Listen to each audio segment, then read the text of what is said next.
안녕하세요. 승리한산 가족 여러분, 오늘은 학개서 2장 15절에서 19절 말씀입니다. 학개서의 8번째 강좌로 이제 내가 너희에게 복을 주리라는 제목의 말씀입니다. 승리한 삶은 말씀 중심, 예배 중심의 성경 전문 교사를 양성하기 위해서 만들어진 성경 공부 교재입니다. 승리한 삶은 2016년 12월 학개서와 말라기서 말씀을 함께 묵상하고 있습니다. 승리한 삶은 발행이신 박유일 목사님의 구속사로 조망한 성경 연속 강해지 스바냐 학개서의 합본을 통해서 편집이 되어 있습니다. 학개서 전체 구조의 내용은 저희들이 첫날 함께 묵상을 했고요. 이번 주 수요일 날은 말라기서 말씀을 들어가면서 말라기서의 구조의 말씀을 그날 한꺼번에 보도록 하겠습니다. 저희들 학개서의 말씀은 총 4편의 설교로 구성되어 있는 걸 봤고, 지난주에 이어서 우리가 하나님께서 회개의 말씀, 부정에 대한 말씀, 죄에 대한 지적, 죄에 대한 지적 이후에 하나님께서 우리에게 약속하시는 것이 무엇인지를 오늘 말씀을 통해서 보게 됩니다.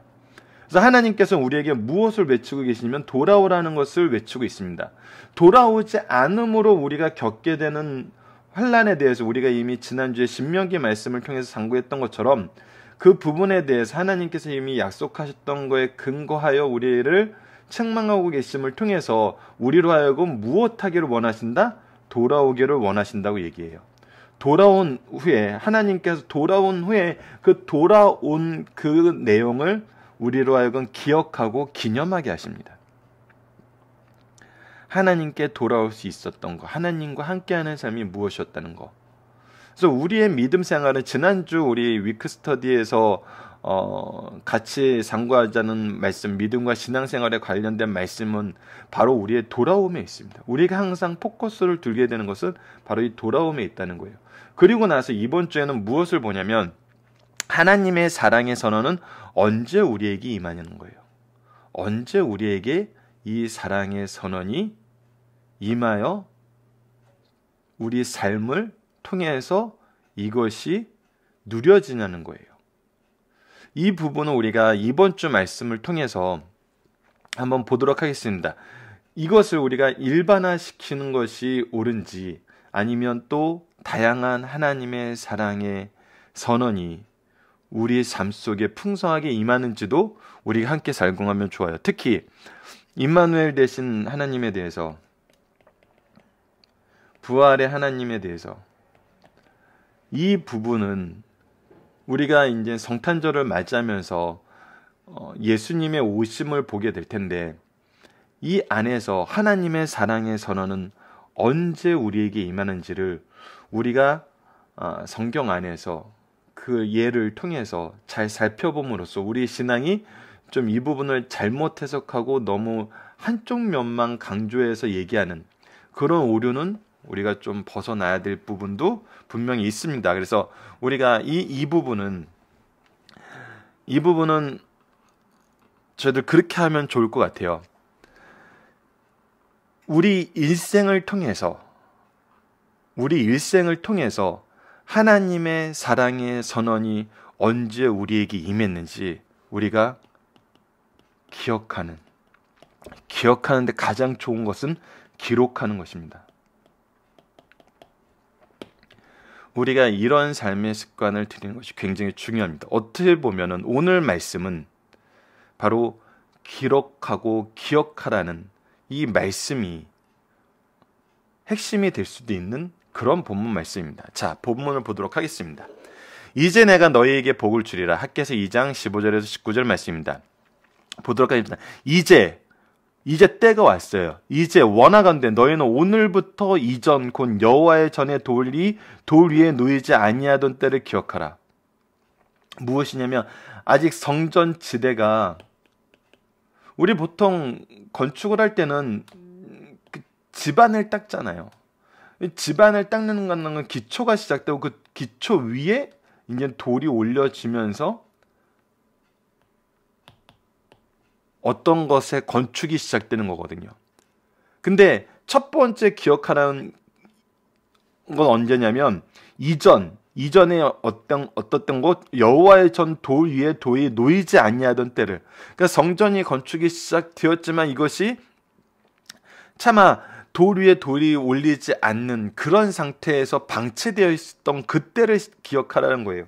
하나님과 함께하는 거, 우리가 이번 학개서 말씀을 통해서 예배와 성전의 의미, 이것은 우리가 히브리서와 연결되어서 더 풍성하게 지금 묵상이 되고 있는데, 이 안에서 여호와의 전 중심, 하나님과 동행하는 것 중심, 예배 중심, 말씀 중심, 하나님의 구속사 중심인 이 역사가 우리에게 멀어질 때, 우리가 이것을 외면할 때 이것이 사라지진 않아요. 하나님의 역사는 인간에 의해서 이루어지는 것이 아니기 때문에 이것은 이미 이루어지고 있고 역사하고 있어요. 하지만 우리가 이것을 외면하고 거부하고 무시하고 있을 때 하나님께서 우리에게 어떻게 하셨어요?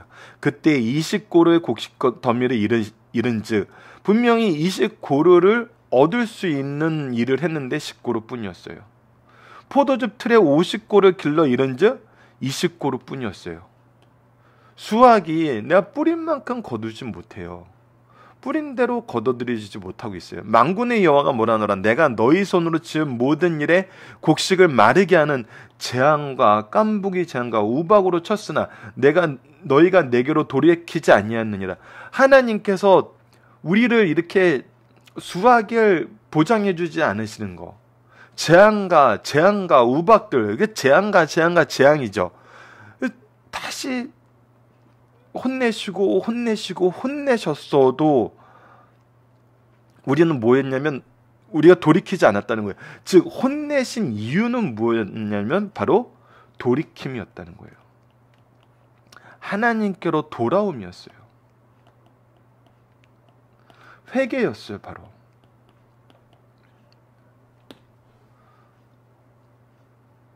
회개하는 심령은 하나님의 임재 앞에 있는 사람에게는 당연한 거였어요. 하나님의 임재를 기다리지 않는 거예요. 원하지 않는 거예요. 하지만 하나님의 임재하심을 경험한 사람은 회개하게 되고, 하나님의 임재 앞에 있는 사람은 회개하게 돼요. 그 앞에 나아가는 자들은 회개하게 돼요. 그렇다고 우리가 이제 막 열심히 나아가는 거 아니에요. 우리가 그래서 뭔가 성취하는 거 아니에요. 이 얘기가 참 이게 말씀을 전할 때 얘기하기 힘든 거예요. 하나님께서는 이미 우리와 함께 하세요. 지금 이 학개서의 말씀의 배경을 보면은 하나님이 이미 회복시키셨어요. 하나님의 절대 주권으로 회복시키셨어요. 이스라엘 민족을 쓴 게 아니라 고레스를 사용하셨어요. 이 땅을 회복시키시고 이 땅에 돌아오게 하셨고 이 땅에 거주하게 하셨어요. 예, 시간이 많이 지났지만 이들이 이곳에서 정치적, 경제적인 위협 속에 살고 있는 거 아니에요. 근데 지금 이들에게 신앙적인 위기가 있어요. 여러분들, 굉장히 재밌는 경험을 우리가 하게 되죠. 이거는 C.S. 루이스의 스크루테이프 편지에서도 나오는 건데, 우리에게 고난이 있고 역경이 있으면 하나님을 의지하게 되고 하나님을 찾게 돼요. 왜? 우리는 이 고난 앞에서 연약함을 알거든요. 근데 우리가 편안해지고 안전해지고 안락해지면은 하나님의 뜻에서 돌이키는 경우가 더 많아요. 스크루테이프의 편지에서는 발음도 제대로 안 되네요. 초보 악마들이 이 그리스도인들을 무너뜨리기 위해서 욥을 괴롭혔던 것과 똑같은 그런 표현을 해요. 하나님이 욥에게 허락하셨던 그 일을 자기네들이 막 열심히 하면서 이렇게 넘어지게 하고 저렇게 넘어지게 하고 이렇게 넘어지게 하고 저렇게, 근데 다 실패했다 그러니까 고참 사탄이 딱 얘기를 하는 거예요.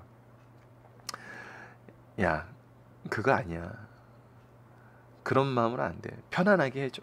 그리고 오늘은 아니어도 돼라는 마음을 가르쳐줘. 오늘 하루 예배 안 드리는 거 어때? 오늘 하루 기도 안 하는 거 어때? 오늘 하루 그렇게 살지 않는 거 어때? 그 마음을 주면은 넘어진다는 거예요. 이들이 지금 하나님의 뜻에서 돌이키는 것은 정말 그 예전 일이 아니에요. 근데 하나님께서는 이 부분에 대해서 지적하시고 돌아오길 원하세요. 어떻게 보면 이거는 현대 우리들의 모습 같아요. 우리가 삶을 사는데, 경제적인 활동을 하는데, 물론 지금 너무 어려워져 있으나 이 어려움의 원인은 우리가 무엇에서 찾냐는 거예요. 무엇에서 찾냐는 거예요. 이거는 참 여러분들 평신도의 반응이 어떻게 보면 더 중요할 수도 있어요. 우리가 이거의 원인이 하나님께 돌아가는 것이고, 하나님과 함께하지 않음으로 인해서 하나님께서 나에게 주는 심판인 것을 깨닫는다면, 이건 깨달아야 되죠. 이제 지금 현재 한국 사회에서는 정말 모든 지표가 근원적인 부분에 문제가 있다는 것이 드러나요. 금융에 의한 문제는 우리 이미 97년, 이제 2008년 미국 서브프라임 모기지론 사태에서 겪었고, 지금 한국 사회의 문제는 근본적인 체력의 문제, 실제로 이렇게 우리가 거두는 것에 대한 문제가 지금 오고 있거든요. 이것은 엄밀히 말하면 제가 언제 이번 달 안에 한번 토요일날, 아마 이번 주 토요일날 한번 나눠보도록 할게요. 이번 주 토요일날 이사에서 59장을 통해서 얼마 전에 설교했던 그 내용을 여러분과 한번 나누고 싶어서 그 설교의 내용을 그냥 간단하게 동영상 강조로 한번 만들어서 나누고 싶은데, 지금 우리가 수십 년 동안, 엄밀히 말하면 저는 그 혜택을 보고 자란 세대거든요. 수십 년 동안 경제적인 부분에, 정말 사회적인 부분에 어떤 장애도 받지 않고 우리는 신앙생활을 할 수 있었거든요. 근데 그때 우리의 신앙생활의 모습이 외면적이었다는 거예요. 하나님과의 동행에는 별로 신경을 안 쓰던 세대라는 거예요. 근데 지금 이제 우리에게 20고루를 거뒀던 그 소출들이 10고루 뿐이고, 50고루를 길렀던 그 소출이 20고루 뿐이고, 계속 외적인 요소에 의해서 우리가 계속적으로 성장하지 못하고 어려운 상황에 놓이고 있어요. 그때 우리들의 유일한 해결책은 뭐냐면 바로 돌아가야 된다는 거예요. 누구에게로? 하나님께로 돌아가야 된다는 거예요. 하나님께로 돌아간다는 것은 바른 예배자로 돌아가는 것이 첫 번째예요. 첫 번째예요. 여러분들 그렇다면 반대적인 의미에서 성도들은 하나님께로 돌아가고 싶어 해요. 바른 말씀과 바른 예배 속에서 이제 돌이키는 자들이 올 거예요. 이것은 우리가 하는 게 아니에요. 여러분들, 리더분들이 이 방송을 들으신다면 이건 우리가 하는 게 아니에요. 이제는 곧 한국 사회는 지금 이 시기가 왔어요. 지금 너무나 가까운 게 보여요. 그렇다면 이제 무엇을 준비해야 돼요? 우리는 말씀과 예배를 준비해야 돼요. 말씀과 예배로 나오는 사람들 중에 첫 번째는, 그래서 말씀과 예배를 준비해야 되고, 말씀과 예배로 나오는 사람들 중에는 많은 상처를 가지고 많은 고민을 가지고 오는 사람들이 있어요. 그들에게 말씀으로 치유가 들어갈 수 있도록 준비를 해야 돼요. 그래서 말씀과 예배와 이 복음의 교제를 나눌 수 있는 이런 여러 가지 제도와 공간을 준비하셔야 돼요. 이제 돌아오는 자들은 다른 걸로 돌아오는 게 아니에요. 예전처럼 교회를 통해서 뭔가 거래처를 늘리거나 어떤 이 교회 커뮤니티를 통해서 자기의 삶의 안전을 바라는 사람으로 오는 것이 아니에요. 이제는 정말 하나님께로 돌이키는 사람들이 와요. 근데 우리가 하나님께로 돌아가는 것이 무엇인지를 가르쳐 주지 못하고, 우리 스스로가 하나님께로 돌아가고 있지 못한다면은 예, 저는 우리에게 안 올 거라고 봐요. 우리에게 보내시지 않겠죠.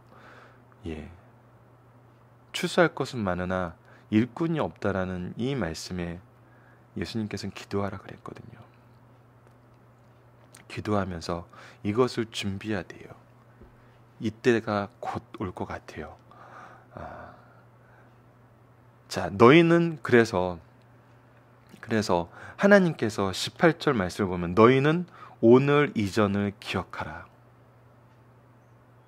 아홉째 달 24일 곧 여호와의 성전지들을 쌓던 날부터 기억하여 보라. 자, 바로 오늘 9월 24일 이 날을 기억하여서 이 전과 후를 명확하게 비교해 보라는 거예요.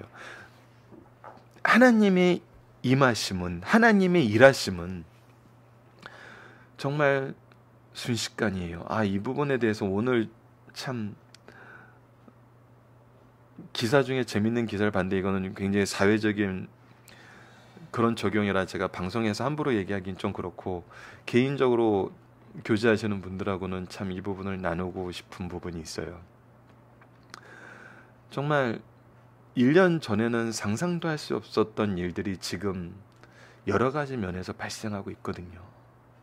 그러니까 변화는 순식간이에요. 어떠한 계기의 날짜가 있어요. 그래서 그날을 지금 선언해주고 계세요. 하나님께서. 우리의 공동체가 이 일에 충성되어서 하나님 앞에 무릎 꿇고 일하고 있을 때 하나님께서는 이 날을 딱 집어서 얘기를 해주세요. 그래서 이 전과 후를 비교할 수 있게 하세요. 그래서 이것은 사람이 정하는 게 아니에요. 그래서 분명히 우리로 하여금 보게 하세요. 곡식 종자가 아직 창고에 있느냐, 포도나무, 무화과나무, 석류나무, 감람나무의 열매를 맺지 못하였느니라. 그러나 오늘부터는 내가 너희에게 복을 주리라. 여러분들 실제로 스룹바벨 성전이 어떻게 되죠? 건축이 됩니다. 완공이 돼요. 하지만 분명한 것은 솔로몬의 영광보다는 떨어져 보여요. 하지만 우리가 이미 학개서 말씀을 통해서 중요한 건 뭐예요? 하나님의 임재예요. 하나님의 영광이에요. 우리가 생각하는 영광이 아니라 하나님이 영광 받으시는 그 영광이에요. 그것이 무엇을 이루어져요? 바로 예수 그리스도를 통해서 우리에게 임하시게 되는 것이죠. 그래서 하나님께서 우리에게 주시는 복은 생명의 복이에요. 이 생명의 복을 받는 자들에게 무엇을 주세요? 필요한 모든 것을 주세요. 근데 필요한 모든 것은 무엇을 위해 주신 거예요? 하나님의 영광을 위해 주신 거예요. 그렇다면 하나님의 영광은 다시 뭐예요? 예수 그리스도를 통한 구원의 확장이에요. 즉 하나님의 나라예요. 이것이 지금 우리에게 약속되고 있는 것입니다. 이제 우리 인생의 경험을 통해서 이것을 한번 점검해 봤으면 좋겠어요. 우리에게 약속이 임하신 그 날을, 그때가 언제였는지, 나의 처절한 회개의 기도가, 눈물의 기도가 나온 것이 언제였는지, 나의 삶이 하나님과 동행함으로 인해서 하나님의 변화된 축복 속에서 하나님의 백성의 정말 그런 공동체적인 삶 속에서 이루어진 게 언제였는지 한번 보세요. 여러분, 재밌는 거는 굉장히 재밌는 부분이 있어요.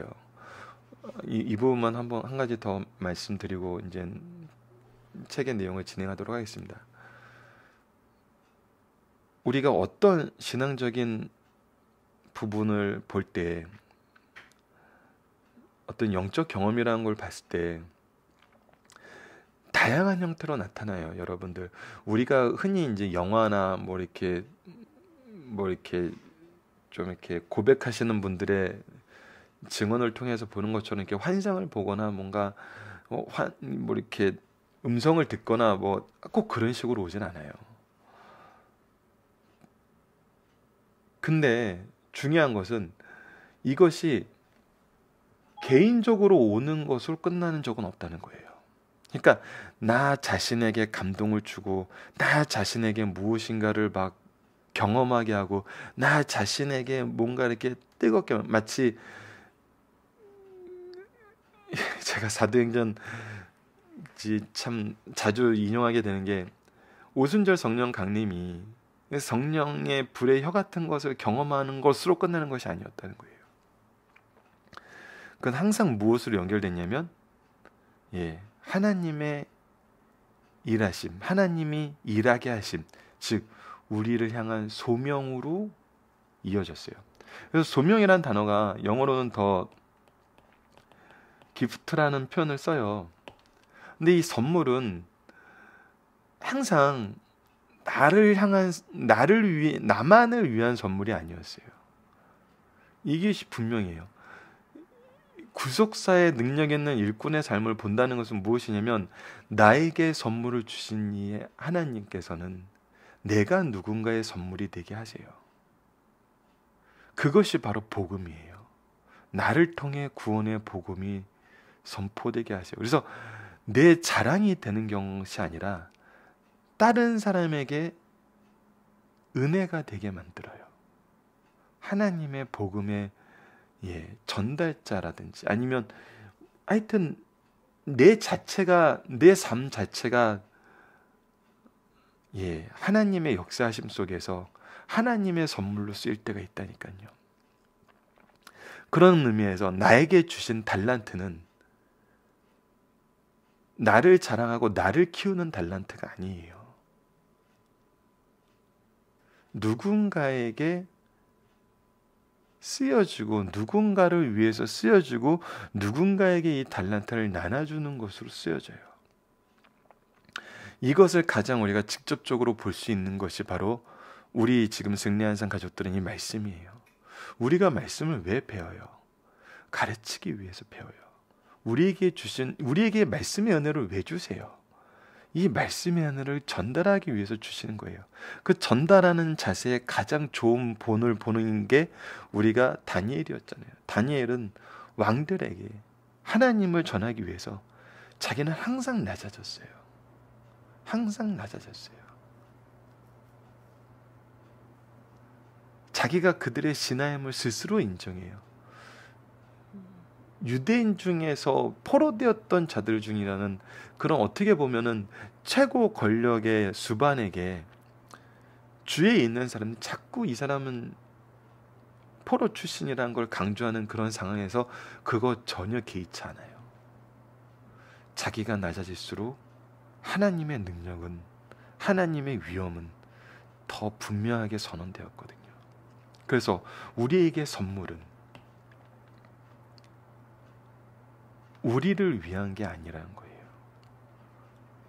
누군가의 영혼을 향한 하나님의 계획하심으로 나아가게 된다는 거예요. 그래서 우리가 어떤 은혜를 경험하면은 이 은혜를 누구에게 주시기 위해서 나에게 주셨는지를 보는 것이 굉장히 좋은 신앙의 자세예요.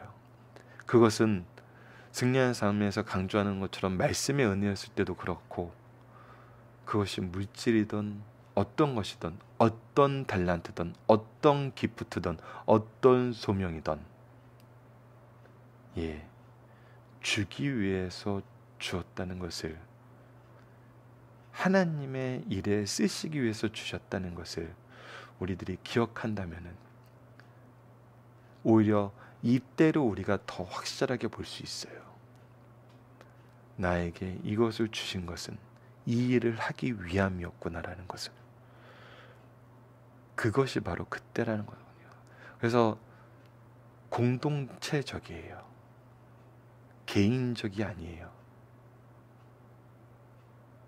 아이솔레이트 된 것이 아니라 소사이어티적이에요. 이것을 우리가 기억하시면은 이 기념을 기록하는데 훨씬 여러분들께서 더 많은 은혜와 더 많은 기억을 더 많은 영적인 유산을 여러분들의 제자들과 자녀들에게 주실 수 있을 거라고 생각합니다. 자, 하나님은 무엇을 기억하라고 말씀하시나요? 예. 하나님의 전이 시작되지 않았을 때를 기억하라 그래요. 이것은 3번하고 연결이 돼요. 그러나 이제는 언제를 기억하라 그래요? 예, 9월 24일을 기억하라 그래요. 이때부터 내가 너희들에게 이것을 행하게 하겠다. 그래서 너희들이 어떤 사람이 된다? 하나님의 축복받은 백성이 된다는 거예요. 하나님의 재앙 속에서도 유대인들은 무엇하지 못했어요? 돌아오지 못했어요. 하나님께서는 돌아오시기를 하기 위해서 끊임없이 우리를 치세요. 연단하세요. 그래서 우리가 다른 데서 방법을 찾으면 방법이 없다는 게 바로 이거예요. 하나님께로 가야 돼요. 하나님의 말씀으로 돌아가야 돼요. 하나님께 예배드린 자로 돌아가야 돼요. 그랬을 때 우리에게 회복이 있습니다. 자, 중심사상 들어가도록 하겠습니다. 1번입니다. 거룩한 일에 참여함으로써 거룩해질 수 없으나 악한 것에 참여하면 악해진다. 사람은 거룩하게 되기보다는 부정하게 되기 쉽다. 예를 들면 더러운 물 한 방울은 깨끗한 물병 전체를 더럽게 하지만 깨끗한 물 한 방울로 더러워진 병은 씻을 수 없다.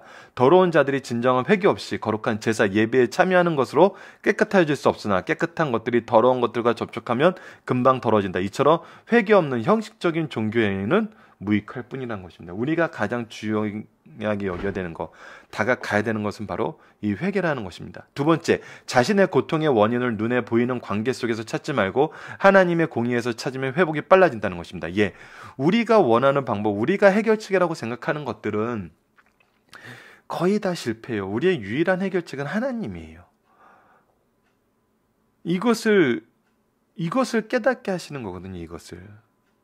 인간은 보편적으로 자기가 당하는 고통의 원인을 자기 죄에서 찾기보다는 다른 사람의 악행에서 찾게 된다. 하지만 대개는 자신의 죄 때문에 고난이 온다. 왜? 오늘 나의 희망이 좌절되었는가? 그 이유를 알기 위해서는 하나님을 우러러 바라보아야 한다. 고통을 주신 하나님의 섭리를 알지 못하면 고통 때문에 더 강팍해진다는 겁니다. 그러나 고통을 주신 분이 하나님이라는 사실을 시인하게 되면 그의 삶은 하나님의 축복권 안에 있게 된다는 것입니다. 왜? 회개가 있고 하나님께서 선언하시는 그 축복의 선언이 우리에게 임하기 때문입니다. 하나님께서 회개하고 돌아오는 자에게 내가 오늘부터 복을 주리라고 선언하시고 실행하고 계십니다. 너에게 언제부터 재앙이 영육간에 임하는지를 기억해 보라는 겁니다. 이제부터 너희에게 재앙이 끝나고 지금까지 재앙이 임하였던 모든 곳에 소생하는 역사가 있어 축복이 있으리라는 이 예언의 말씀이 임하자 당장 비가 온다거나 기의 변화는 없었지만 믿음으로 받아들여야 한다는 겁니다. 기독교는 세상 축복을 제공하는 것을 주로 하지는 않지만 먼저 그의 나라와 그의 의를 구하면 모든 것을 더하여 주시는 것을 분명한 사실이요 진리라는 것입니다. 우리가 세상적으로 잘 되는 것이 우선이 아니에요. 그것을 위해서 하나님께서 우리에게 축복을 주시는 것이 아니에요. 자, 너희들이 한번 잘 살아봐. 이 세상에서 나 믿으니까 이렇게 잘 살 수 있다는 걸 한번 너희들이 보여줘봐. 이게 아니에요. 하나님은 이 세상 백성으로 잘 살아봐. 이게 아니에요. 너희들은 하나님 나라의 백성이야. 나의 백성이야. 나의 자녀야. 그리고 너희들의 삶은 여기서 끝나는 것이 아니야. 영원히 함께 있어. 그러기 위해서 내가 지금 너희와 함께 하고 있어. 그래서 내가 너희와 함께함을 통해서 사람들이 너희들이 나의 백성임을 알고 그들도 나의 백성 되고 싶어 하죠. 그래서 하나님은 하나님의 백성됨을 보이시기 위해서 모든 것을 하나님의 뜻대로 주권적으로 행동하시는 거예요. 우리가 히브리서 말씀을 통해서 봤던 것처럼 좋을 때는 은혜와 축복과 하나님의 보호하심 속에서 우리에게 이것을 보여줄 수도 있지만 때로는 환난을 통해서 핍박을 통해서 그 환난과 핍박 중에서도 신앙을 잃지 않고 하나님 백성으로 사는 모습을 통해서도 하나님의 자녀이고 하나님의 나라의 백성임을 알게 하세요. 이것을 정하시는 분은 하나님이세요. 그러나 우리가 가지고 있는 이 중심의 행복은 변하지가 않는다는 거예요. 변하지가 않아요. 그래서 우리는 하나님 나라의 백성됨이 먼저예요. 그래서 이것이 바른 신앙생활은 세상의 축복의 목적이 아니지만 결과로는 그렇게 된다는 얘기가 바로 이거예요. 하나님 나라의 백성으로 사는데, 자, 참고가 있습니다. 이스라엘 성전의 역사를 지금 한번 살짝 살펴보면은 여러분들이 전체적인 내용을 좀 이해하기 쉬우실 것 같아요. 그래서 몇 가지로 나눠져 있는데 보도록 하겠습니다. 솔로몬 성전 이전의 성막이에요. 이스라엘 첫 성전은 광야에서 손쉽게 들고 다닐 수 있는 성막이었어요. 여기서 하나님은 백성들 사이에 거주할 수 있었어요. 가나안에 들어간 후 여러 성소나 산당이 세워졌어요. 이들 중 몇 군데는 성막에 법궤가 안치되어 있었으나 실로, 베델, 길란 여아림, 기브온 등이 이것에 해당돼요. 자, 두 번째는 솔로몬의 성전이에요. 이거 여러분들 좀 혼란스러울 수 있어서 다시 한번 설명을 드린다면, 이 법궤가 실로에도 있고 베델에도 있고 길란 여아림에 또 기브온에 있었던 거 아니에요. 옮겨 다닌 거예요.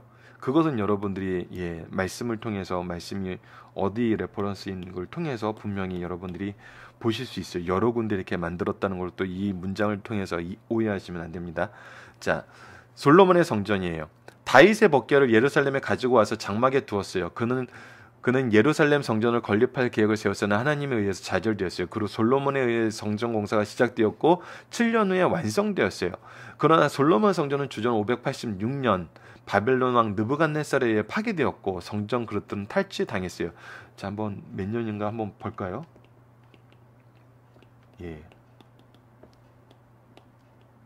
372년간 이곳에서 예배가 드려졌었네요. 자, 그 다음에 이제 제2성전이 지금 우리가 보고 있는 학개서의 본문인 스룹바벨 성전입니다. 바사한 고레스가 귀한 영과 성전 제걸령을 내렸어요. 주전 536년에는 그들이 돌아와 그 이듬해 주전 535년에 성전 제공 공사를 시작하였어요. 그러나 사마리아의 방해에 부딪혀 520년까지 중단되어 있었어요. 이때 선지자 학개와 스가랴와 총독 스부르바벨이 하나님의 명을 받고 공사를 시작하여 4년 후인 주전 516년에 완공하였어요.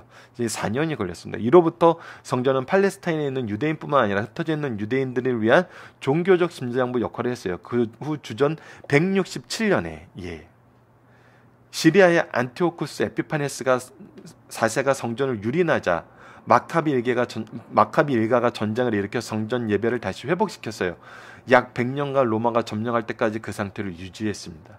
이것은 이제 우리가 다니엘에서 후반부를 보면서 이 부분에 대한 내용을 우리가 또 묵상한 적이 있습니다. 네 번째가 이제 헤롯 성전이에요. 이두메 출신 헤롯이 로마 정부에 의해 팔레스타인 최고 통치자가 되자 유대인들은 그를 경원시했어요. 그러자 그는 유대인의 마음에 환심을 사기 위해서 주전 19년에서 2020년경 로마 양식으로 성전을 세우기 위해서 성전을 개조하기 시작하였고 그 후 10년 후에 기초 골격을 완성하였어요. 주 64년에 마무리되었고 안타깝게도 안타까운 건 아니에요.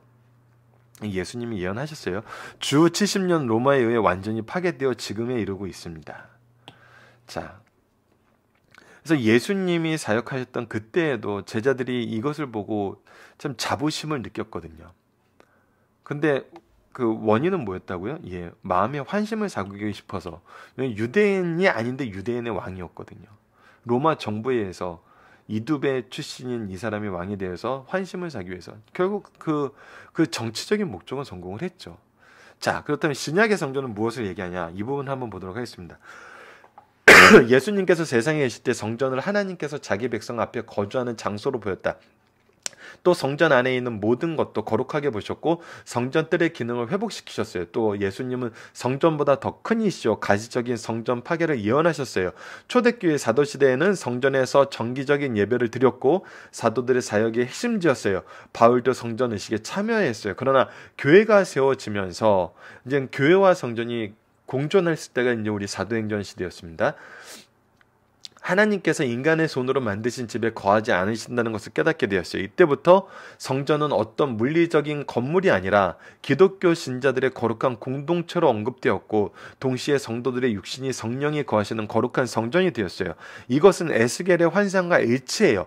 계시록에서는 하늘 성전을 말하고 있어요. 새 예루살렘이 세워지는 성전은 건물이 아니라 하나님 자신과 어린 양을 상징하며 하나님은 그의 백성들과 함께 계신다는 거예요. 자, 이것을 봤을 때 우리가 항상 말씀을 볼 때 핵심이 되는 것이 무엇인지는 보도록 할게요. 이것이 이제 가끔 좀 이런 표현을 하면 학자분들은 싫어요. 예, 하지만 개인적인 입장에서는 약간 소모적인 논쟁? 소모적인 논쟁은 답이 없는 논쟁이거든요. 그러면은 이제 이런 부분이 이제 소모적인 논쟁 중에 하나예요. 이제 참 재밌는 건데 우리 구약의 성전을 이제 더 이상 구약에 있는 제도대로 1년에 한 번씩은 꼭 속죄 제사를 드리러 와야 되는 곳으로 그것을 이제 뭐 이렇게 이슬람들 보면은 요즘엔 잘 나타나는데 평생에 한 번은 그곳에 가서 성지순례를 해야 되는 걸로 그래서 그들의 이제 이 종교 행사가 얼마나 막 어마어마한지를 가끔 뉴스에서 드러나 보이잖아요. 우리가 지금 그런 부분에 대해서는 자유로워요. 근데 이제 하나님께 예배 드리는 거라는 입장에서 봤을 때, 그러니까 여러 가지 면에서 봤을 때, 그러면 구약의 예배와 모든 제도는 쓸모없는 것이냐, 사라져야 마땅한 것이냐, 이렇게 얘기를 하시는 분이 있고, 심지어는 여러분들 되게 많이 경험했을 거예요. 왜 꼭 교회에 나오라 그러느냐. 내가 요즘엔 많이 있죠. 인터넷에서 방송 보면서 계좌로 후원하고, 계좌로 헌금하고, 말씀 듣고, 이렇게 집에서 묵상하고, 그것도 예배 아니냐. 왜냐하면 그 근거가 되는 것이 뭐냐면 성도들의 육신이 성령이 거하시는 거룩한 성전이라 그랬는데 우리 몸도 성전인데 왜? 자, 이렇게까지 되면서 도대체 예배의 장소적인 개념, 시간적인 개념 이 부분에 대해서 굉장히 논란이 많죠. 근데 이것은 굉장히 중요한 것이지만 왜 소모적인 논쟁이냐면 이것을 정하는 게 내가 아니었다는 거예요. 하나님이 막 야 이것도 돼 이것도 돼 이것도 돼 이것도 돼 이것도 돼 이것도 돼 이것도 돼 그 중에 너희들이 원하는 거 하나 선택해. 마치 교회에서 1부 예배, 2부 예배, 3부 예배, 4부 예배, 5부 예배 뭐 찬양 예배 이렇게 막 대형교회는 여러 개 만들어 놓고 한꺼번에 예배 드릴 수 없으니까 원하는 거 선택해서 드리세요. 근데 여러분들 분명히 얘기하지만 공간이 협소해서 그렇게 하는 거지 그 중에 하나 드려도 돼 이건 아니에요. 이것이 정말 우리가 바로 봐야 되는 건데 하나님의 예배의 시작은 하나님의 선포였고 하나님의 결정이었어요. 하나님의 결정에 순종하는 거예요. 하나님의 결정에 순종하는데 우리가 어디까지 순종하냐면 이 시대와 상황까지도 하나님의 주권 안에 있는 걸 믿고 순종하는 거예요. 그래서 우리의 순종의 모습은 무엇으로 가냐면 구별됨으로 가요. 이 구별됨은 결론적으로 무엇으로 구별되는 거예요? 하나님 나라의 백성으로 구별됨이에요. 죄송합니다. 하나님 나라의 백성으로서의 구별됨이에요. 그리고 하나님의 임재 앞에 나아간다는 거예요. 하나님의 임재 앞에 있다는 구별. 그래서 내가 주인이 아니에요. 내가 출석하는 교회가 있어요. 내가 나아갈 수 있는 모든 상황이 조성돼 있어요. 지금 성전 건축을 하는 것처럼. 그렇다면 하나님께서 구별하여서 인도하여 주신 그곳에서 드리는 것이 하나님의 방법이에요. 근데 2차 세계대전처럼 전쟁이 극심할 때 우리가 숨어서 신앙생활하고 있어요. 정말 한 걸음도 밖으로 나갈 수 없는 상황에 있어요. 그 상황까지도 하나님의 통치하심 속에서 이루어지는 것으로 보고 그곳에서 예배를 드리는 거예요. 선교사분들이 이슬람 지역에 가서 교회도 없고 아무것도 없는 곳에서 예배를 드려요. 예. 하지만 항상 중심이 되는 것은 구별됨과 하나님 나라의 백성됨과 그분의 임재 앞에 있는 것, 그분과 함께 하고 싶은 거예요.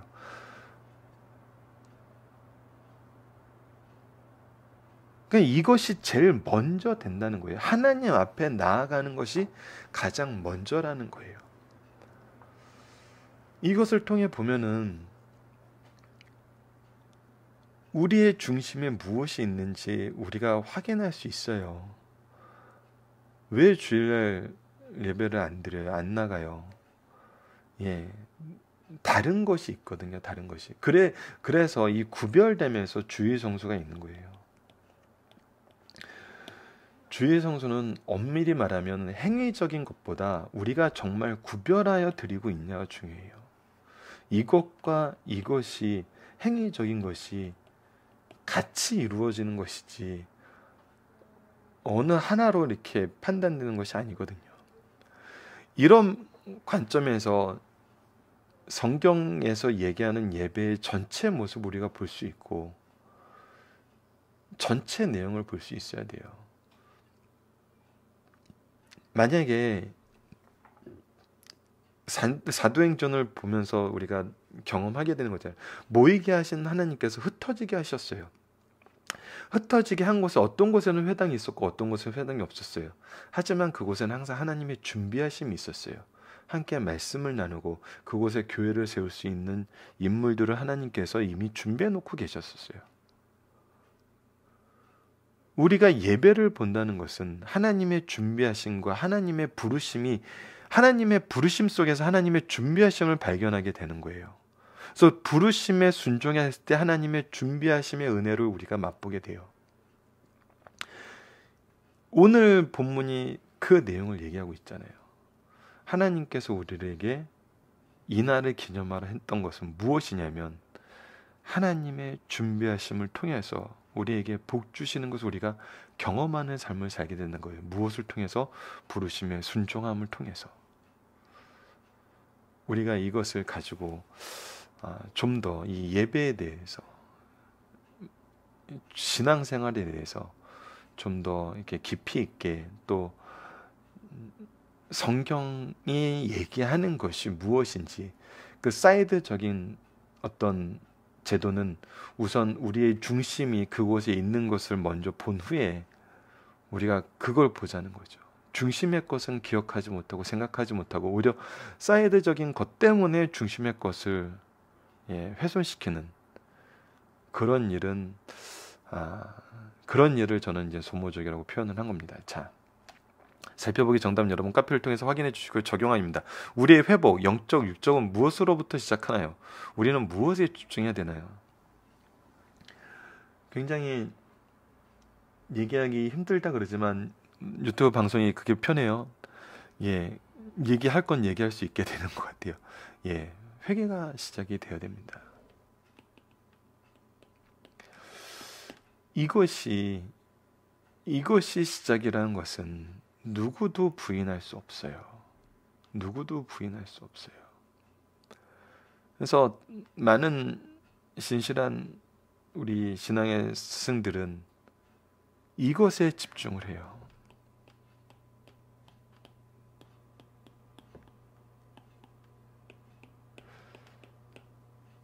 근데 이것을 인위적으로 할 수는 없어요. 회개는 성령의 역사예요.